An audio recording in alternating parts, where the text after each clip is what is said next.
sabendo primeiramente isso, que nenhuma profecia da Escritura é de particular interpretação. Segunda carta de Pedro, capítulo 1, versículo 20.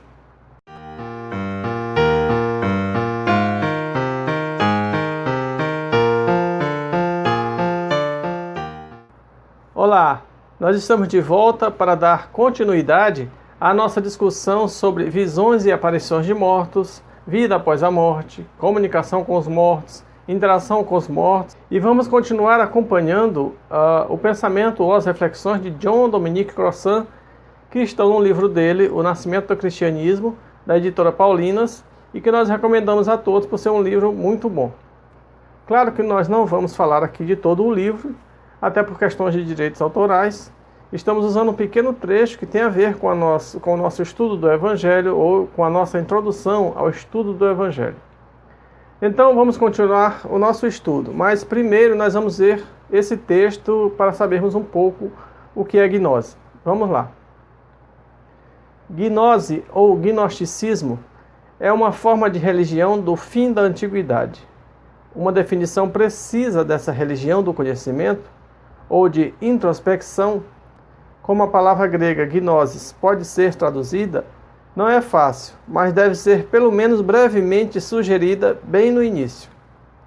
Não estamos muito errados ao ver nela uma religião dualista, formada por diversas escolas e movimentos que assumiram atitude definitivamente negativa em relação ao mundo e à sociedade da época, e que proclamou uma libertação, redenção do homem, precisamente das limitações da existência terrena, por meio da introspecção em sua relação essencial, quer como alma, quer como espírito. Relação essa temporariamente obscurecida com uma região supramundana de liberdade e descanso. Difundiu-se pelo tempo e espaço a partir do início da nossa era, desde a parte ocidental do Oriente Próximo, Síria, Palestina, Egito, Ásia Menor. Quase podemos dizer que a gnose seguiu a igreja como uma sombra. A igreja nunca pôde vencê-la, pois sua influência se aprofundou demais. Por causa de sua história comum, elas continuam sendo duas hostis irmãs. Bem, nós vamos relembrar aqui, para começar, um texto do Helmut Koester, que nós já vimos lá no episódio sobre o nascimento de Jesus, só para reforçar o tamanho da influência grega no judaísmo e no cristianismo. Vamos lá. Por outro lado, o impacto cultural e religioso do helenismo estendeu-se muito além do período helenístico e permaneceu visível por muitos séculos. Não somente na helenização de Roma e de muitos países do Oriente, mas também no desenvolvimento do cristianismo primitivo. Os desenvolvimentos do período imperial romano não podem ser compreendidos sem o helenismo, e na medida em que o Império Romano se helenizou, ele encontrou sua continuação natural no período bizantino grego. Com efeito, o cristianismo, que começou nos momentos iniciais do período imperial romano, entrou no mundo romano como uma religião helenística, especificamente como herdeira de uma religião judaica já helenizada. E vamos relembrar também uma outra citação do Koester sobre a influência platônica no cristianismo. Escritos cristãos, como a Epístola aos Hebreus, testemunham a vitória do platonismo no início do período romano. Vocês lembram do episódio sobre Platão e a ideia dele sobre o mundo das ideias e o mundo sensível? Que o demiurgo, ou Deus, criou o mundo sensível a partir do mundo das ideias? E que o mundo sensível, este nosso mundo aqui, terreno, é somente uma cópia imperfeita, uma sombra do mundo das ideias, ou seja, do mundo espiritual?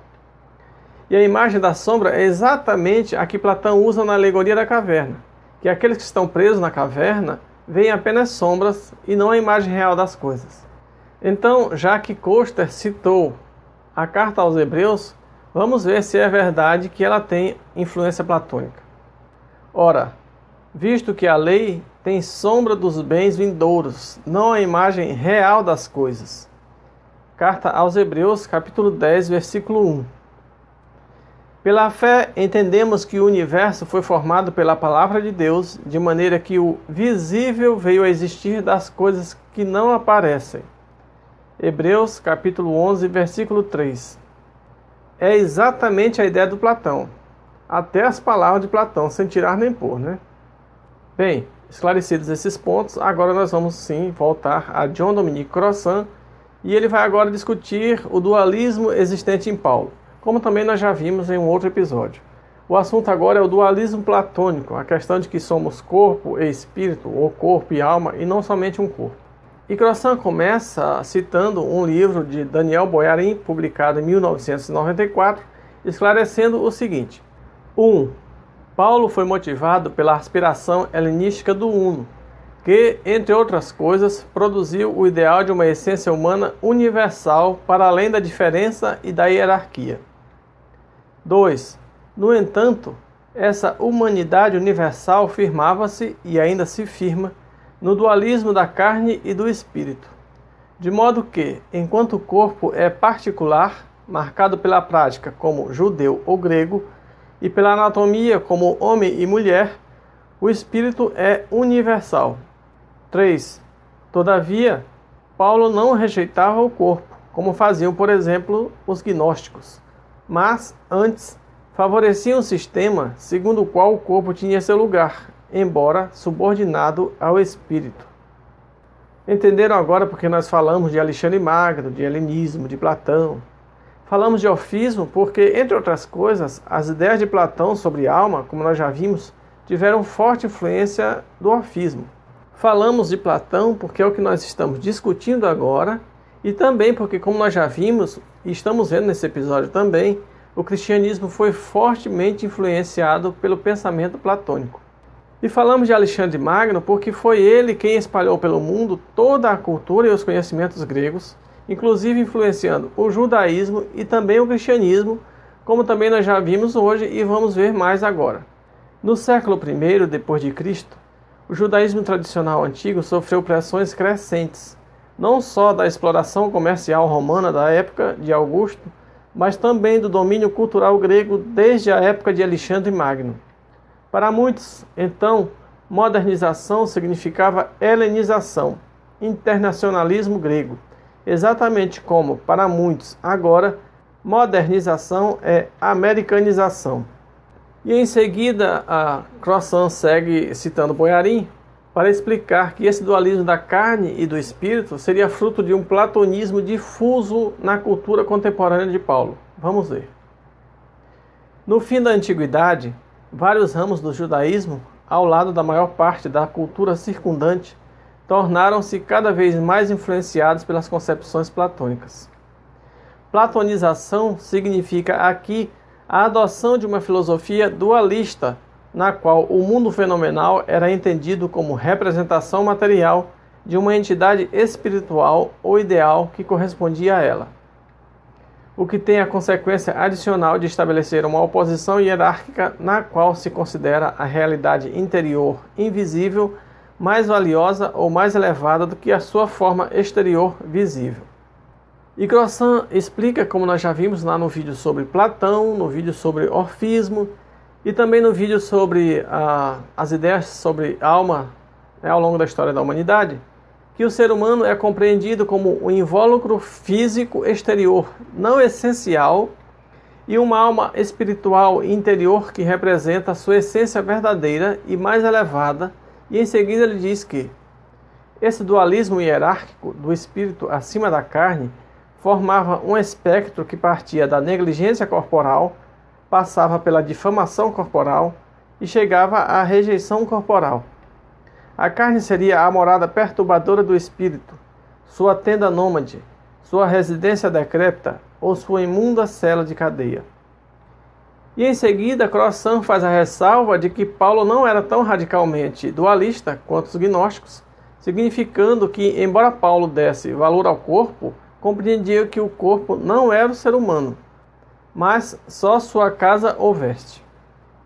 E Crossan volta a citar Boyarin quando este afirma que o dualismo de Paulo não significa uma rejeição do corpo e não tem aversão ao corpo, dá lugar ao corpo, mesmo que o espírito seja mais altamente valorizado.